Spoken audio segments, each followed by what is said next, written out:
Thank you to everyone for joining us today.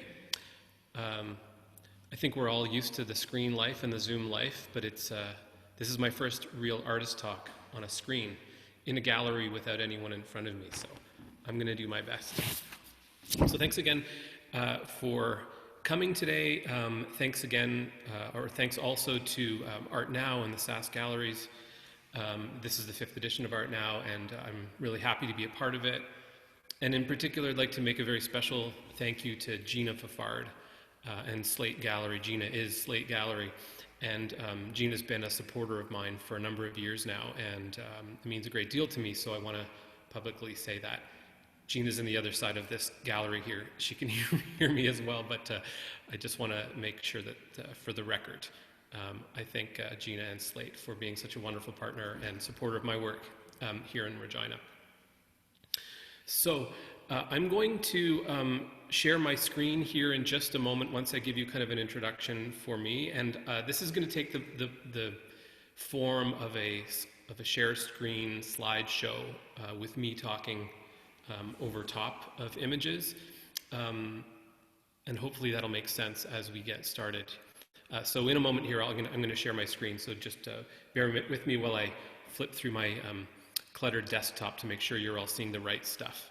But let me just introduce myself. Hopefully people who are here watching this know who I am or know of me. But my name is Robert Truszkowski, and I'm an artist based out of Regina, Saskatchewan. I have been in Regina for almost 13 and a half years, and I came here originally to accept a day job at the university, and I say a day job with a bit of a smirk because I love and adore my job. I teach printmaking at the University of Regina, and it's a wonderful place to work, and really supportive also of my work and my family, and we're really kind of thrilled and happy and quite settled here in Regina. So the basis for this work, and in a second here I will move to my first slide. Actually, I may just try this now. Okay.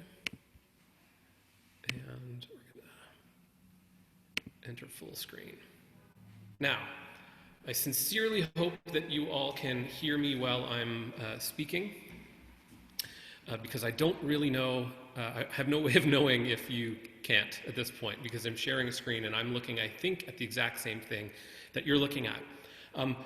What I want to do for this talk today is I want to kind of give you the context for the work, the current work that is up, a lot of the work that I've been working on in the last couple of years, and the work that forms the show here at Slate. Hopefully you'll have a chance to come in and see the work if you haven't, and if you have, you may have more questions than answers, and ideally that's what I'm going to be here to do. So I'm going to try really hard not to turn this into a travel slideshow, in the grandest tradition, although I was going through my family slides or photographs in the last day or two, and there's so much I want to show you, but of course I can't show it all to you, and it doesn't all make sense.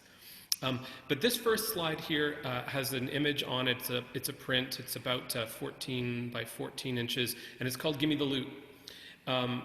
So what you're seeing is a picture in the upper left corner of the white rectangle with the text and the birds, or the bird and some arrows, and then some non-English writing in the bottom right-hand corner. And what you're seeing there, you're seeing the first line says my name in Japanese. It says,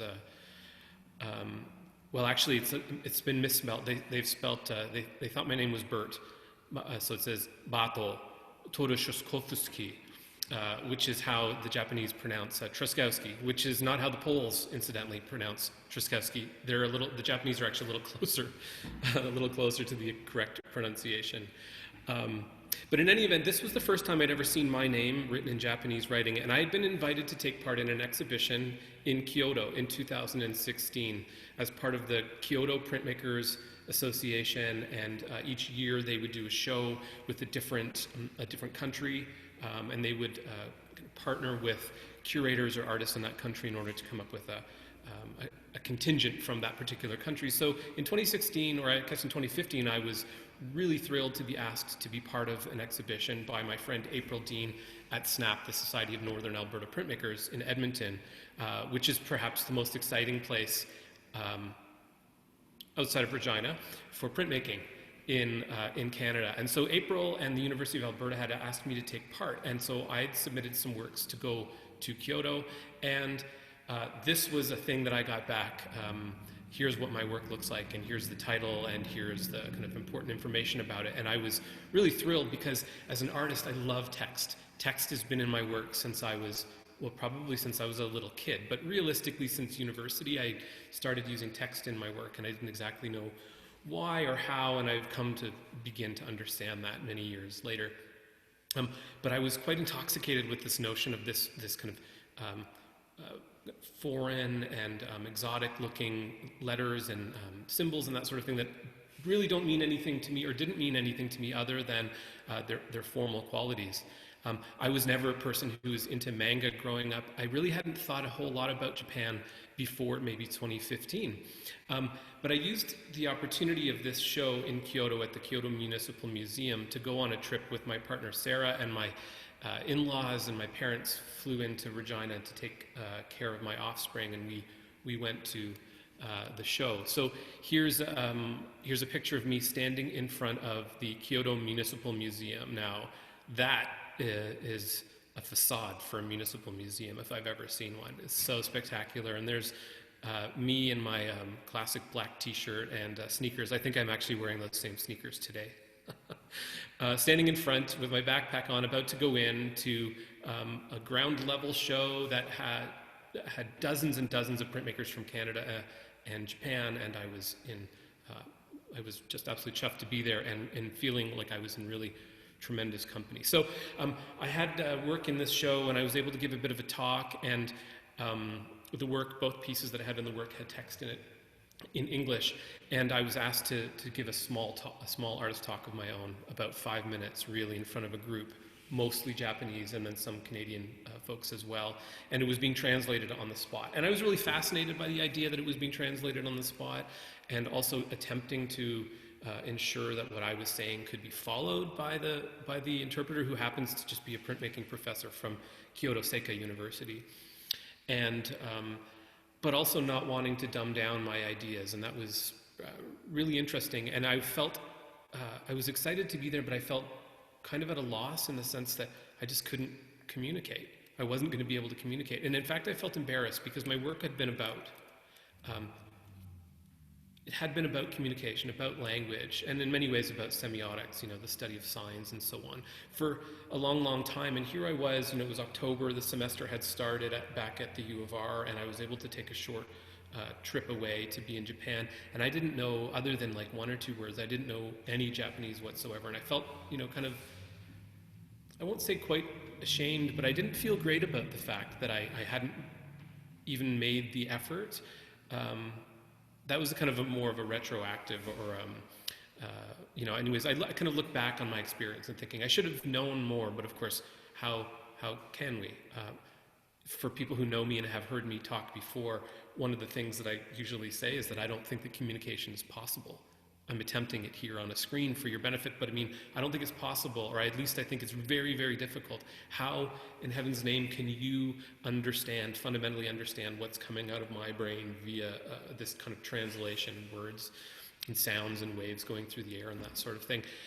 And so to kind of think that was going to be possible in Japan seemed absolutely wild to me. But that being said, I was up for a bit of a challenge. So here's a picture of a knife. I actually kind of jumped ahead to this picture a tiny bit earlier than I wanted to, but here's a picture of a knife. And truth be told, this isn't the exact knife. This was a second knife that I bought. But while we were in Kyoto, we went to this fancy knife shop, famous knife shop. It's been around for hundreds of years. And the salesperson who helped me decide which knife was going to be the right knife for me, she said, "Oh, so, why are you in Kyoto?" And I said, "Oh, well, we're here to do some touring around, of course, but we're mostly here because I'm an artist, and I have work in an exhibition at the Municipal Museum, And her jaw kind of opened, and she said, "You're an artist, and you have artwork in the museum, and what do you do?" And I knew the word for printmaking, which is hanga, and so I said, "I'm a hangaka. I'm a printing artist." And not only did she know what that was, but she was like really impressed. And it wasn't so much that she was fangirling over my being a printmaking artist, but it's that this person who worked in a knife shop knew what printmaking was. And in fact, I showed her my phone with the invitation for the show on it, and she called over one of her colleagues at the knife shop, and they started to talk, and then they started to enter stuff into their phone. Meanwhile, I was waiting for my knife to be sharpened for the second time, so that it was so sharp, it was too sharp, almost. And I was waiting for the knife to be sharpened, and they were exchanging information with one another. And then she came back and said, "Oh, my friend and I both have Monday off next week. We're going to go to the exhibition and see your work." So she took a picture of my phone, and off she went. And I kind of came out of this experience with a beautiful knife, but also stunned. And I turned to Sarah and I said, "Where are we? What is going on here?" I mean, like, I've always known that Japan has had an interesting relationship with printmaking and that sort of thing, but wow, I have to explain to almost anyone I know what printmaking is, and even then, it's a really poor explanation of what it is. So I knew I needed to go back to Japan. I had almost no language skills in Japan. I'd only been there for these 2 kind of honeymoon weeks, and shopping and eating out and seeing the sights, and it wasn't quite reality, but I knew I needed to go back. I saw things like this. This is a fence made out of grass with bamboo, and then a smaller wall made out of stone, and then a hedge growing into a stepped version of this wall, and then the wall again at the bottom. I saw stuff like that everywhere I went, in particular in Kyoto. Kyoto's a really special place. But I saw things like this on our trip, and I thought, again, where are we? What is this? I also saw stuff like this. This was a map in a park, and this was the neighborhood nearby. And so if you look kind of closely, you might be able to make out some stoplights. They kind of go sideways, green, yellow, red. And occasionally you'll see some words that, you can read. They're written in an alphabet that is probably natural to you, but an awful lot of writing in Japanese. And this is how the neighborhood was described. So I saw stuff like this. And I saw things like this. If you've been into the show, you may have seen the piece near the front door that says, "Please don't wash your hands," which was done pre-COVID, pre-coronavirus. It's maybe I'm a prophet or something like that. But in any event, this was just this bottle of hand soap that I would see at the university on my second trip to Japan that I just kind of loved. I loved the kind of quality of it. I loved the text all over. I loved the bubbly hands and the little droplet. But more on that kind of stuff later. And I saw this, and if you've been into the show, you've seen, hopefully you've seen something that looks like this. And this is the roll of toilet paper, Hiroshima toilet paper, that has nothing to do with Hiroshima in the pop cultural sense. It's just a paper company in the city of Hiroshima that makes toilet paper. Or this, look at this garbage bag. This is the garbage bag that, again, I've jumped ahead slightly here to being back in Japan, and I'll touch on that in just a sec. But this is a garbage bag, and you unfold this and you put your garbage into it. So you may also recognize, possibly, there's a little character near the number 168 there that's kind of pointing and talking about the garbage. And this is what you have to put your garbage out in once or twice a week, depending on how often you put it out. And so it's primarily written in Japanese. There's some English, there's some Korean, there's some Chinese as well. But everywhere you look, everywhere I looked in Japan, I saw image and text, but text as image, which is extremely important and extremely exciting to me, because that's so much what my work has been about. So I have jumped ahead here. Sarah and I came back from being in Japan for this kind of 2-week trip, and I immediately set about trying to figure out how I could get back for a longer stretch. And I was granted a sabbatical at the university, and we took all the money we'd been saving and rented a house in central Kyoto. And so the whole family, all 5 of us, Ella, Otis, and Grace, who were younger than they are now, flew across the country on Christmas Eve and landed in Kyoto after several planes and buses and taxi cabs. And we arrived at about almost midnight on Christmas Eve, found the hidden key, got into our house, and settled into 6 months in Kyoto. Here's us. We are at Miyajima. So we're at an island off of Hiroshima, and there's the Grand Torii, that orange gate in the background. So there's a picture of us in Kyoto. And meanwhile, so we're in Japan, and the whole kind of premise for my being there was I had arranged to be a visiting artist at 2 universities in Kyoto, and I'd made friends with the professors, and I had been welcomed in really with open arms to go there and to make work.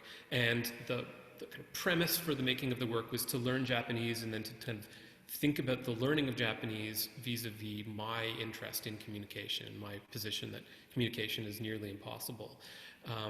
And I'd like to think that I'm as young as I used to be, but I've got I had a 40-year-old brain by the time we arrived there, and learning a language with a 40-year-old brain, even if you have a strong desire to do so, is really, really hard. So this is one of my many cheat sheets that were taped to the back of the extremely small bathroom door. The door in the very small bathroom in our house in Kyoto. And this is just a list of how you count things. So, you might say, oh, there's 1 apple, there's 2 apples, there's 3 apples, there's 4 apples, or there's 1 shirt and 2 shirts and 3 shirts and 4 shirts. Well, in Japan, there's a different counter. You're talking about a different counter for flat things like shirts. You're talking about a different counter for round things like apples. You're talking about a different counter for thin things like bananas. And so this was my cheat sheet, because I was also I started taking Japanese lessons at the local community center.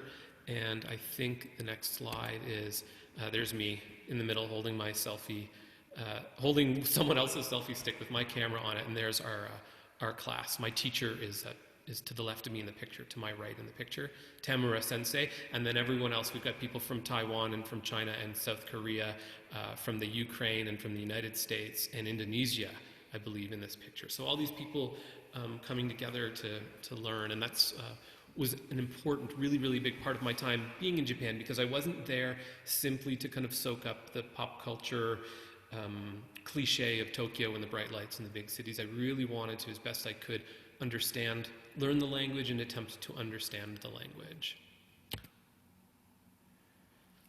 So here's a screenshot from my Duolingo. So if you've never used Duolingo, Duolingo is this amazing app. It's free. I actually have the pro version, which I pay for because I get a little more out of it. But it's a free app that you can get on your phone for all sorts of different languages. And you can start with absolutely nothing and move on to, I won't quite say fluency, but you can really kind of progress.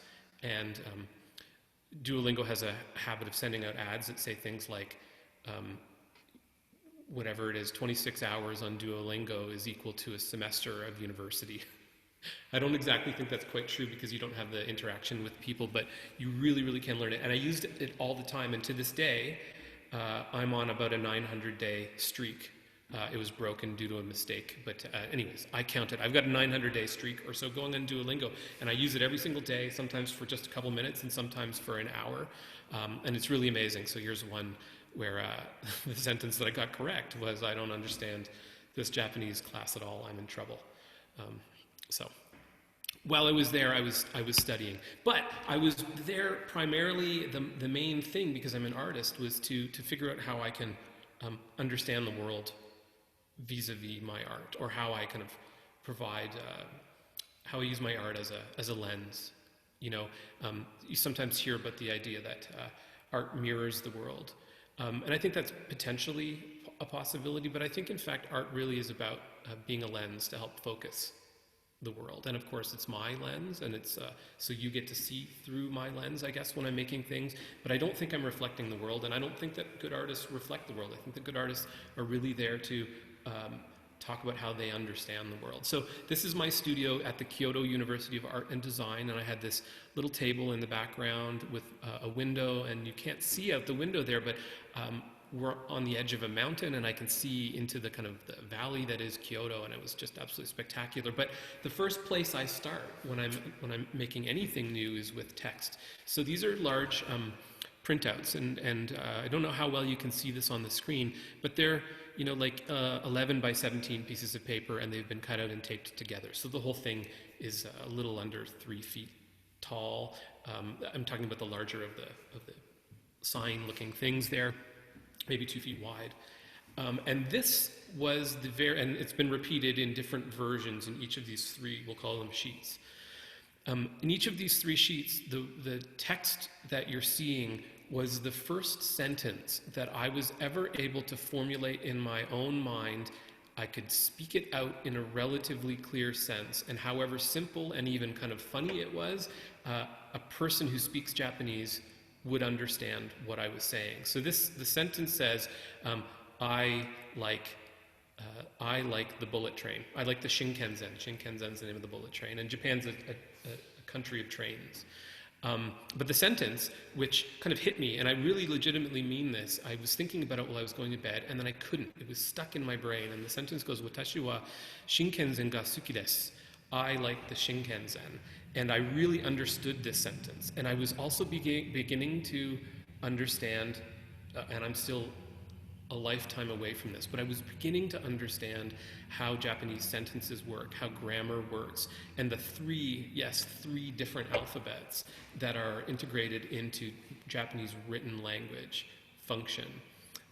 This could become a whole lesson for the alphabets. I'm not going to get into them, but basically there's 3 alphabets. 2 of them are complicated enough as they are because they're much larger than the English, the alphabets that we use in English or in French or other languages along those lines. And then there's a whole other thing that is based on Chinese characters, and one would have to know something like 2,500 of these characters, plus their multiple pronunciations. So 10, 12, possibly 12,000 different pronunciations for these different characters. It's absolutely wild to me that anyone could ever get there, let alone a person like me who had very little experience and not the brain of a 7-year-old who can just soak it all up. So this turned into this. So for people who have come into Slate before, perhaps when a year or 2 ago, this piece you may have seen. This is a collograph, which is it's not quite an etching, it's not a screen print, although I've employed all that sort of kind of printmaking trickery into making this thing. But this is a text-based work of the signs or the text you just saw on the previous slide. Watashi wa Shinken Zengasuki desu. I like the Shinken Zen. And I made this piece, and I was making really different kinds of work and different techniques and that sort of thing in the studio, and I was really pleased with how this was coming around. And I was working alongside students. I had a little space among the kind of senior undergraduate students at the Kyoto University of Art and Design, and they would come by and they would look, and they're very polite, but they're also art students, so they're not kind of your classic, quiet, stereotypical Japanese student. They're a little bit more interesting, they're a little bit more interested, and they're a little more likely to kind of put themselves out there and look a little closely and maybe make eye contact and smile or say something to you.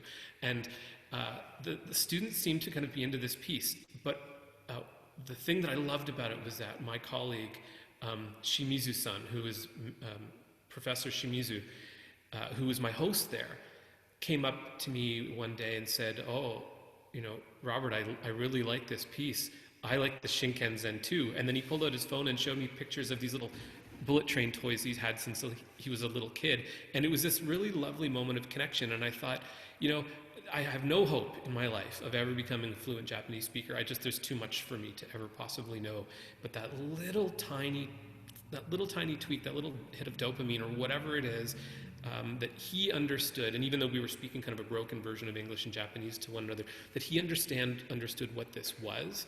And the reason why I knew he understood it was because he connected it to his own life and then reconnected it to me, and I was really smitten with the idea that this was maybe going to go well. So this is a sign in a park in, I don't remember if we were in Hiroshima or if we were in Tokyo, but this was just a sign in a park. And having kids, we would always find parks because that's a wonderful place to have them work off some of their energy. And this was a sign. You don't have to speak Japanese to get the sense of what this sign is probably saying, which is that, like, please don't let your dog make a mess in the park. And probably it says something like, please clean up your dog or your cat's mess if you're in the park.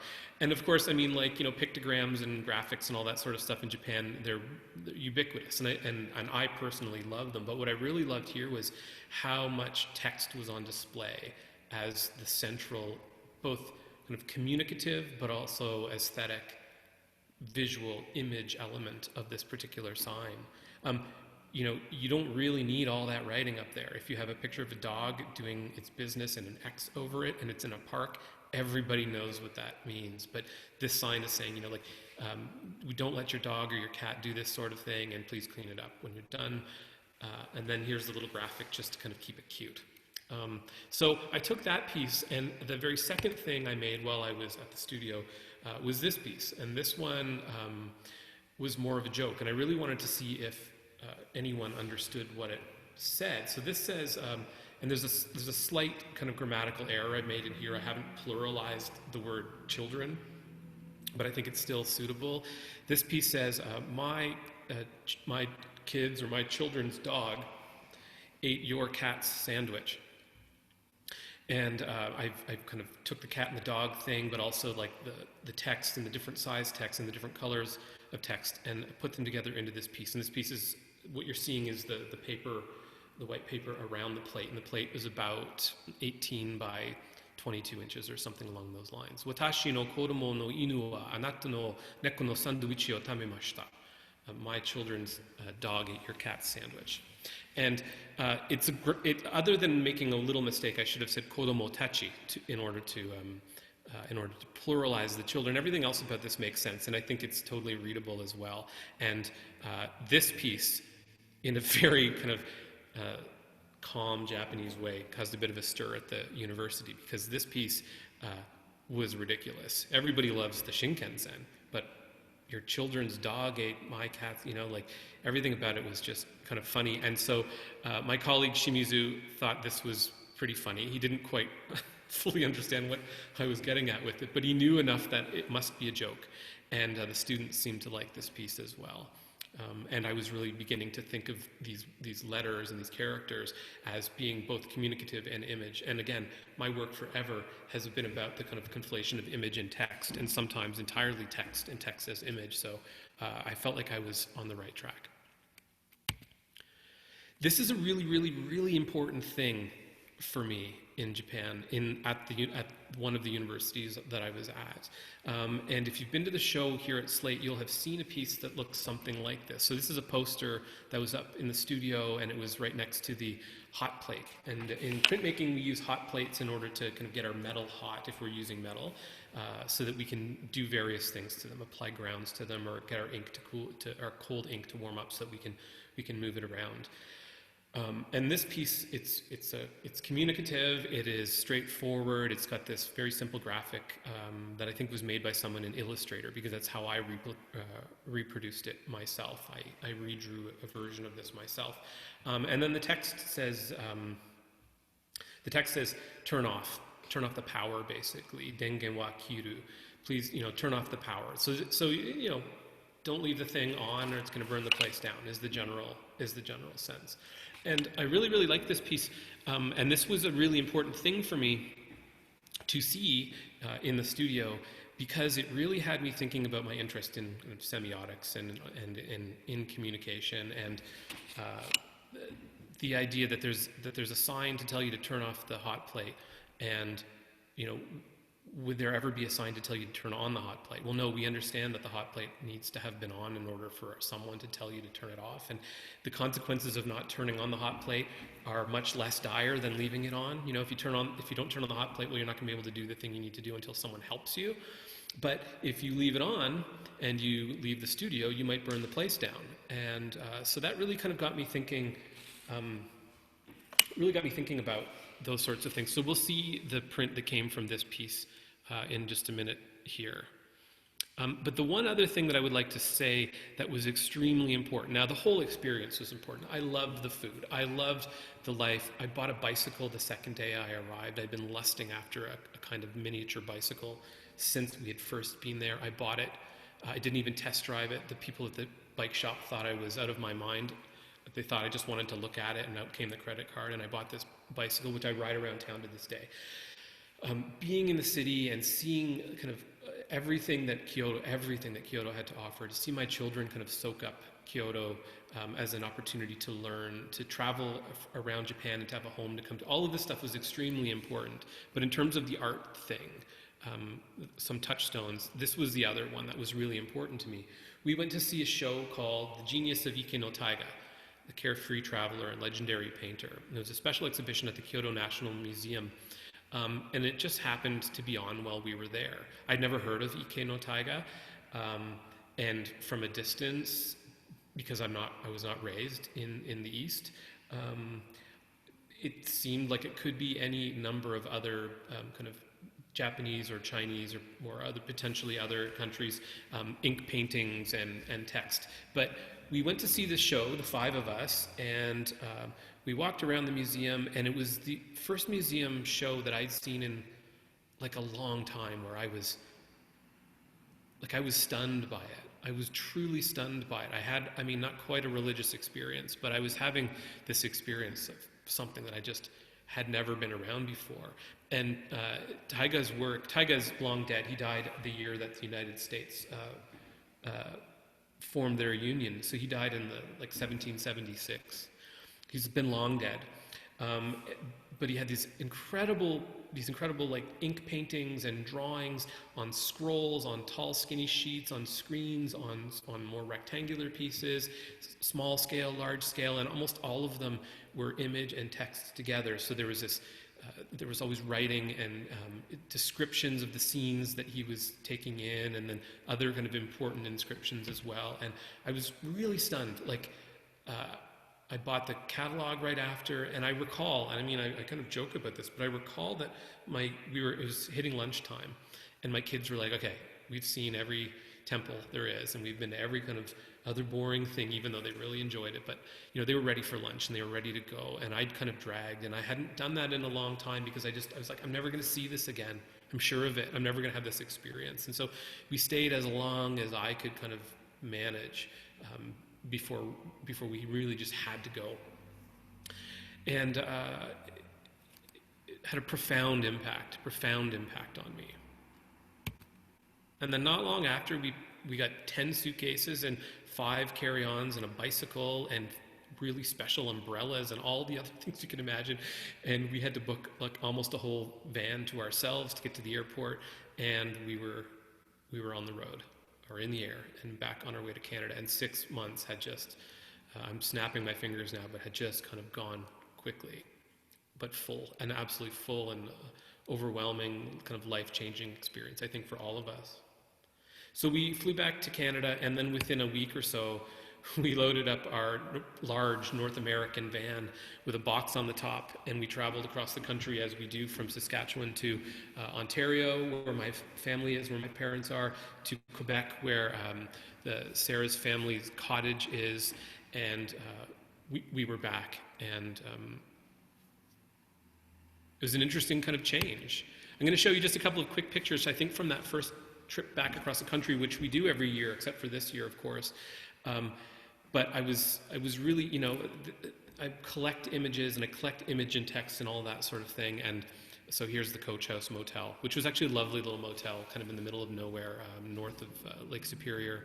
But the text, and what I really like about this is that this sign was made at a time when people weren't just kind of like cobbling it together in Photoshop or some version of software editing. This was someone who really thought an awful lot about this, and I to this day I will kind of stand by that. The graphic, the kind of duplication of the white shape with the red shape on the inside. Only 2 fonts, not 10 fonts, only 2 fonts, 2 different sizes on that kind of English or that kind of black letter font, and then a sans serif office at the bottom to really let you know where the office is. I love this sign, and these are the kinds of things that I was then always drawn to, I think, in Canada, but was acutely aware of having just come back from Japan. Look at this. You didn't want to be in this pool anyway, so it's just as well that it was closed, but boy, oh boy, stuff like this, image and text, like that little lock just really does it for me, but it's almost unnecessary. There's something There's something about just those the two fonts that are being used there, two different shapes, or two different sizes on pool and closed, and the fact that they take up, it's not purely communicative, it's about an image, and that's what's so kind of attractive to me. And I think I have one more. Whoa, look at that. The Law Office of Walter C. Wachowski. This, I don't know where this was. If I had my phone, I could pull up exactly where it was, but it was Sault Ste. Marie or Thunder Bay or someplace like that. And this sign had been done by someone who had some skills with, paint, and these were all hand-painted letters over top of plastic and put up on the sign. This was not a professional sign maker, but it also wasn't someone who just kind of mashed it together in the basement and then threw it up on the wall. And it's an image, even without that little curly Q there. There's something about this that says more than the sum of the words that are on there. Yes, it's the Law Office of Walter, and there's his degrees, and there's the address that we're at, but collectively it's something else. So these are the kind of things that I was looking at, I think, with even more interest and determination and focus as I returned back from this overwhelming experience, overwhelmingly positive, but overwhelming text-image experience that I was having in Japan. So that brings me to this piece and its companion. So this looks kind of like that little poster I showed you before. It's a little bit different. If I skip ahead just one, you'll see the very first one. So I'd been invited by SNAP, the Society of Northern Alberta Printmakers, to take part in a show, and actually to produce an edition of prints that were going to then be given to their very special patrons. So I had to do an edition of 100 and, is it 125? Something like that. It was a really large edition, and if I wanted, I could split it into two different pieces. These are pretty small, 8 by 10 inches, and that's the outside of the white shape that you're seeing here. That's the paper. And the theme of the publication that SNAP was putting out, and the theme that they were hoping I might engage with, was around competition. And they were thinking, oh, well, it's such a competitive world in Japan. You hear about on the news about people, committing suicide because they just can't succeed the way they want to, or the pressure on the salaryman to support their family, or the pressure on people being in school to move up a level in society from the level that they currently exist in, and doing better than their parents and that sort of things. That was the notion there, but I kind of took this other approach. I thought about this sign that said turn off the power, and I thought about, well, what if there was a second sign that said turn on the power, which I alluded to a little bit earlier, but so visually I was thinking, okay, so there's one sign that's telling you to do this one thing and it makes sense, turn off the power. And then there's this other sign that's telling you to do something else that also makes sense, but it doesn't make sense. And why doesn't it make sense? So this was the initial starting point for a bunch of the work that you see in the gallery when you come here, whether it's the little cassette players or the little cassette tapes, or whether it's the kettles here. So there's two kettles. There's one, this kettle is, this is the please boil the kettle. So this is saying, please, boil the water. And then here's the companion, please don't boil the water. And what I liked about this piece in particular, or this idea of this piece, these pieces, was that both of those things make sense. Boil the water. Don't boil the water. It has really no connection to, although it potentially has all sorts of connections to the kind of social issues that are being faced by people in Canada and the United States and all over the world around, access to water and that sort of thing. That's not really what I was talking about here, but again, it's a potential entry point. Don't boil the water. Boil the water. Why would you tell someone to do one thing when you wouldn't tell them to do the other? And so if I just kind of flip back, you'll see the main difference here. Of course, there's a bit of color in the text. The text is slightly different because they do communicate different ideas.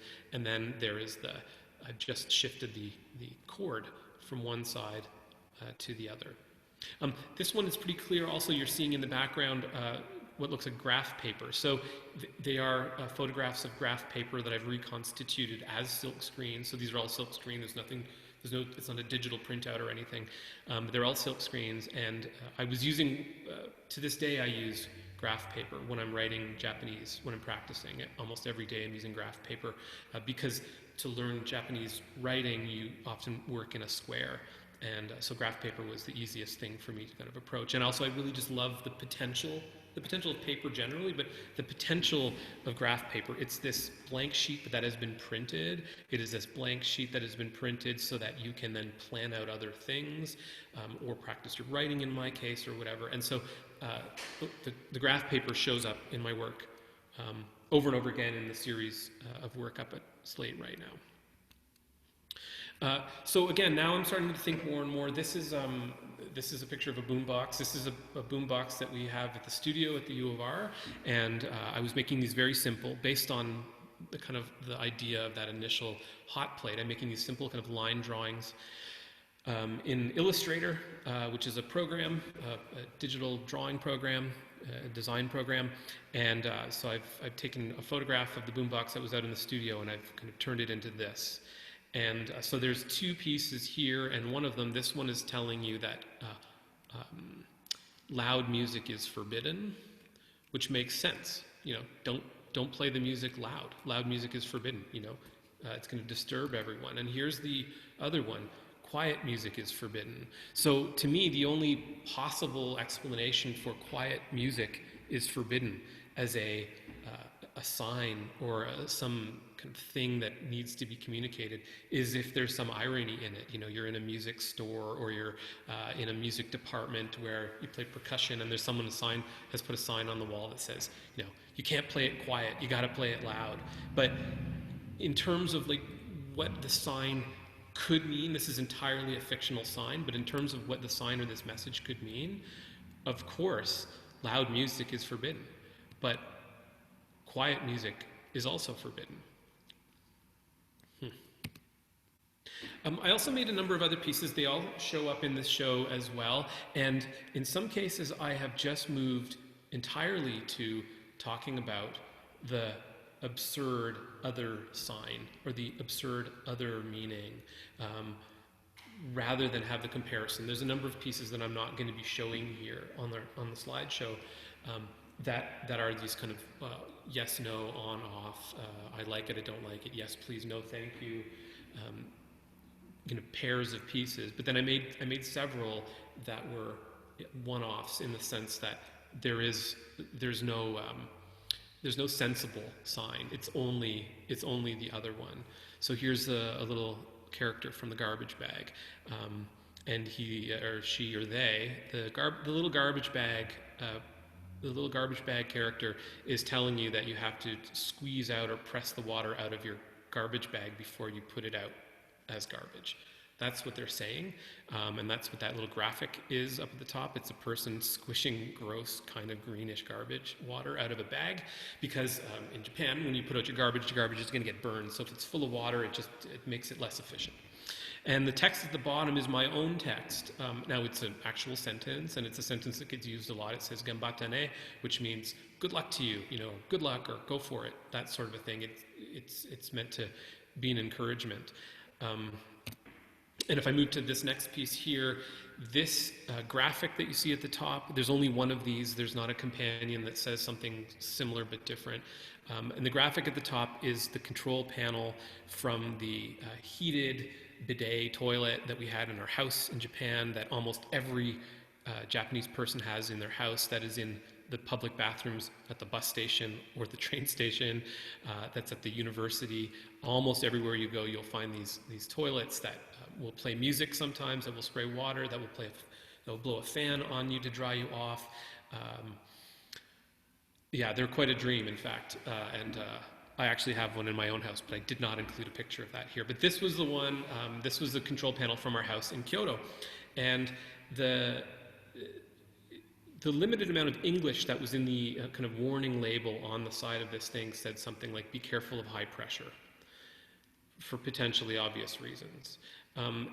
In this particular case, I've kind of drawn this control panel, and I've made some text that says, please use high pressure, which of course, I mean, there could be there's an imaginary, sensible version of this print that says, don't use high pressure, or only use soft pressure, and I've just skipped right to the kind of absurd second thing. And why is it absurd? Well, I mean, we make those we have to make those distinctions as people. But I think it's important to interrogate those sorts of questions and the sorts of things that we think are absolutely important. This is the one and only piece that has a mistake that I'm really aware of, other than I mentioned the very first or second thing that I did back in Kyoto, because all these screen prints were done here in Japan while I was studying, continuing to study. All of these pieces were done here in Regina while I was continuing to study, and I was back at the university working and making all of this stuff. And I've missed a character here. So the very last character before the little tiny circle, that kind of round circle, it's a Japanese period at the bottom right. There should be one more character because that last word says kudasai, which means please, or it's kind of like it's asking someone to do something for you.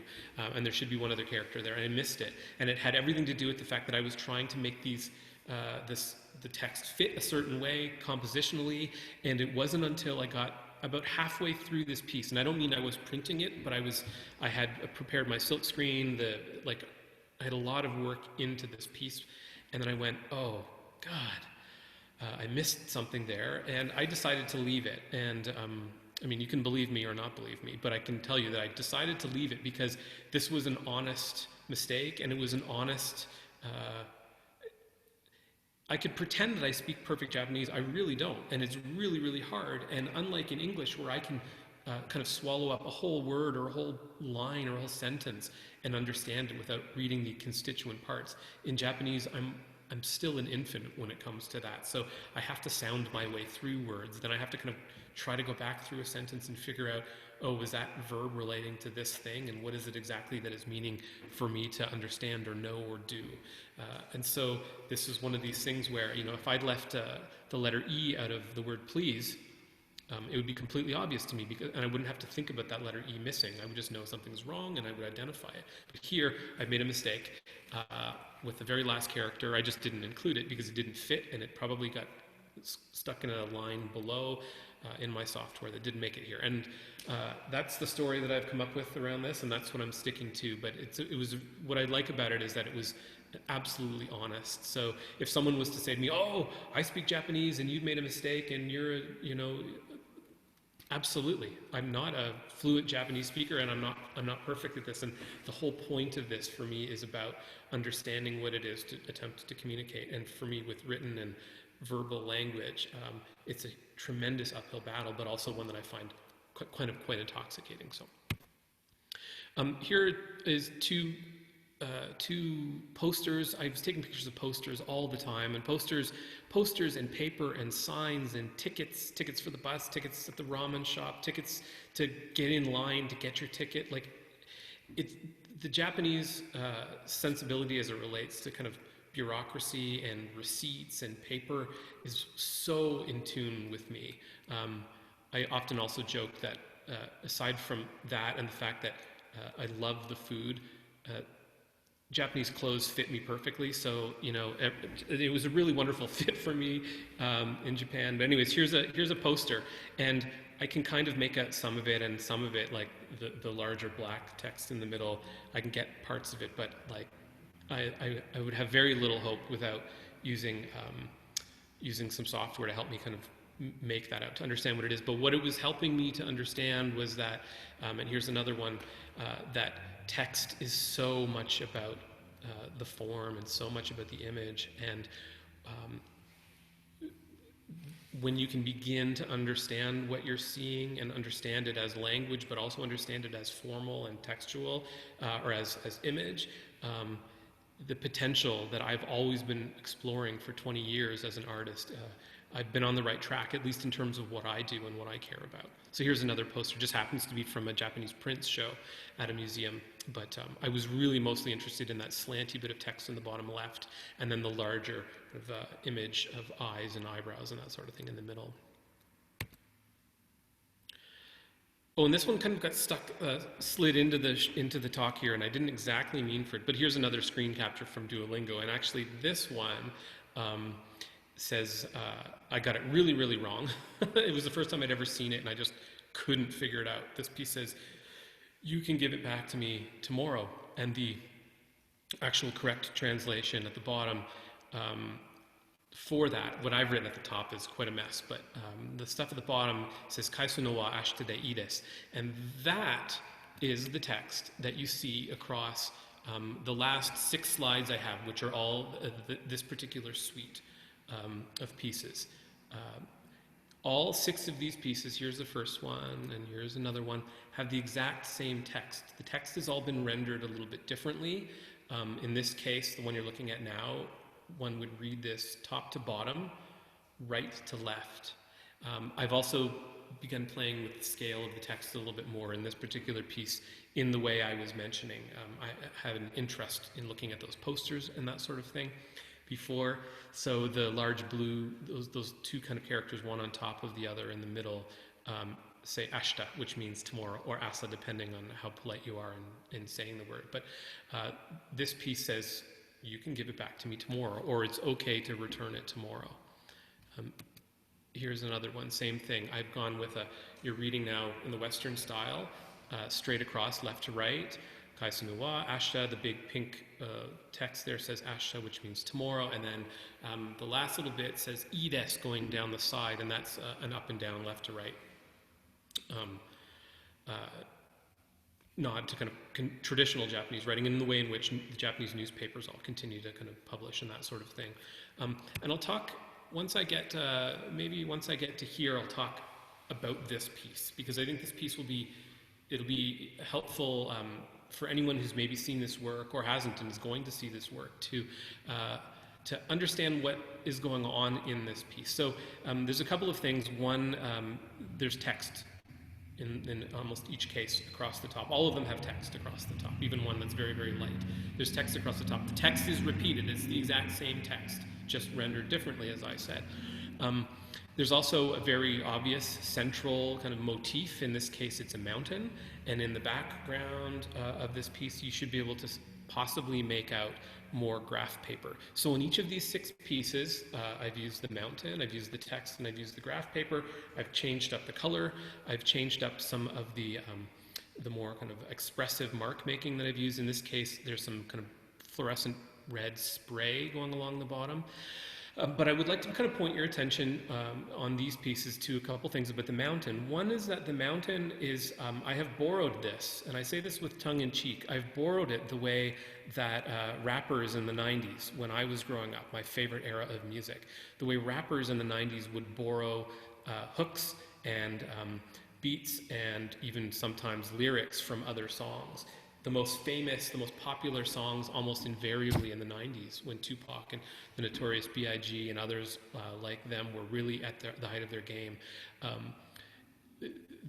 they were and Puff Daddy and so on, they were borrowing, and I say borrowing, they were sampling, and sampling was also just kind of a fancy word for, they were taking any sound, song, idea, whatever they wanted, and mixing it into their songs, and then kind of rapping over top of it, looking for permission or for forgiveness, or to kind of call it a collaboration after the fact. And I've been doing that as an artist since the first moment I laid eyes on technology and printmaking, the idea that I can take images and I can use them, I can recontextualize them by, in this case, adding text, by adding different kinds of marks around the page, by superimposing the image over top of graph paper. And so I've borrowed this mountain, and this is a mountain that was painted by Ike no Taiga, who I talked about a little bit earlier, and I'm coming up on nearly being at the end of my time here, and which is perfect, because I'm kind of hitting the kind of climax of what I want to say about these. And possibly any of the pieces where I've borrowed or kind of framed an image or a graphic or a design that was designed originally by someone other than me. In each one of these, if you were to look closely in the lower portion of this, in amongst the trees, you might see a pagoda kind of in the center. And I'm going to go to the next one, and the pagoda is gone. And the pagoda is gone in a couple of the other pieces as well as parts of the mountain are missing. So look at the upper part of the mountain here, and I'm going to go back one slide, and you'll see that a chunk of the mountain on the left is there, and if I go back one more, the chunk of the mountain on the left is gone, and it's replaced only by some painterly marks, and some portion of the mountain on the right has appeared. So, and there's there's our pagoda, and the pagoda is gone. And here's one where a whole chunk, a whole swash of the bottom right is missing. It's been digitally kind of removed. I've kept the pagoda. I've taken parts of the mountain out. And of course, I've changed what's going on in the background, the way I have rendered the text, where I've put the graph paper, and in this case, the marks that I've added look kind of like sun shining down from Ashta, the yellow text up in the top right-hand corner, and incidentally, the two smaller yellow symbols together are a sun and the moon, and then the single one to the right is also the sun, but together they mean tomorrow. Moon and sun, when the moon and the sun kind of make their rotation, we're on to the next day, which is tomorrow, which is how you can attempt to try to figure some of these things out. So I've used, in this case, the kanji character, the Japanese, Chinese character for tomorrow to mean the sun, and so the sun is shining down, and that's why you're getting yellow on the top of the mountain, and then you're getting this kind of blend going all the way down into purple and then into blue.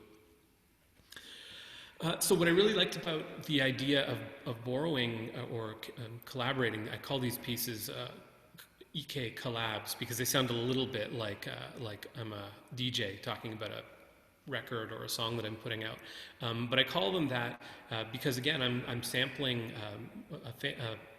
a painting by this famous artist who's long since dead, who can't collaborate with me anymore. And in some ways, this might be sacrilege to borrow someone else's image, and in some ways, it is unfortunately, it is a kind of a Western approach, particularly white, male, educated, English-speaking Western approach. It's all, in my sandbox to play with. But what I've really attempted to do here is not to just pluck these out of context, but really to attempt to contextualize why I'm using them, who I'm hoping to reach with them, and then in this case, to mimic some of these Japanese and sometimes Chinese scroll or screen paintings where they incorporate text that's about the thing that you're looking at. So you can give it back to me tomorrow as an idea isn't anything related to this mountain, but it is completely related to this mountain in the context of my having borrowed this so that I can then use it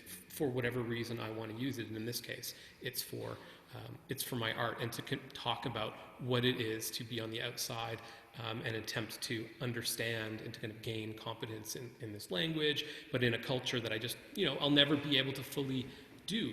I mean, it's just the nature of it. So what I'm hoping is that this text does signal that this work isn't about appropriation. This work is very much about a give and take. And of course, I wasn't able to ask Ike no Taiga if I could take it, and he's not here to receive my giving anything back. But I do think that there's an interesting kind of connection there. And for me, it's about the language. It's about the language that I'm trying to speak to you all here, and it's about the language that I'm incorporating into the work itself. So now, hopefully, I'm no longer, hopefully I am, are we okay? I'm just reading a thing. Hopefully you can now see me again, and you can see two more pieces in behind me that I haven't had a chance to talk about, but they riff on the last Ike no Taiga pieces. And these pieces both have the same kind of general sense. There are also other things like this. That's what those two pieces say, and they've also come from my Duolingo, and they've also sort of come from that previous series, and they have everything to do with this idea that communication is fundamentally impossible, but at the same time, I think a thing that we all desperately need to kind of keep working towards and trying. So I don't know that I can drag this out any longer, and I really want to thank you for those of you who have come and for having stuck around to listen to me here. It's probably better that you got to see the pictures rather than me squinting into the screen here, hoping that I look halfway decent. But thank you very, very much for coming, and thank you to SAS Galleries and to Alana, who's been helping guide me through this, and again to Slate for this opportunity. And I hope that if you're in Regina, you get a chance before October the 10th to come down to Slate and see the work in person, because a screen and a talking head is one thing, but seeing art in person and potentially bringing some of the context of what we talked about today to the work, I think makes all the difference in the world. So thank you very, very much. And feel free, I think I'm going to have to get going here, but feel free to connect with me on Instagram or by email. I'd be happy to, I'm always happy to have more followers, but I'd be happy to kind of field your questions or talk to you more another time. So thank you very much, and have a wonderful Sunday.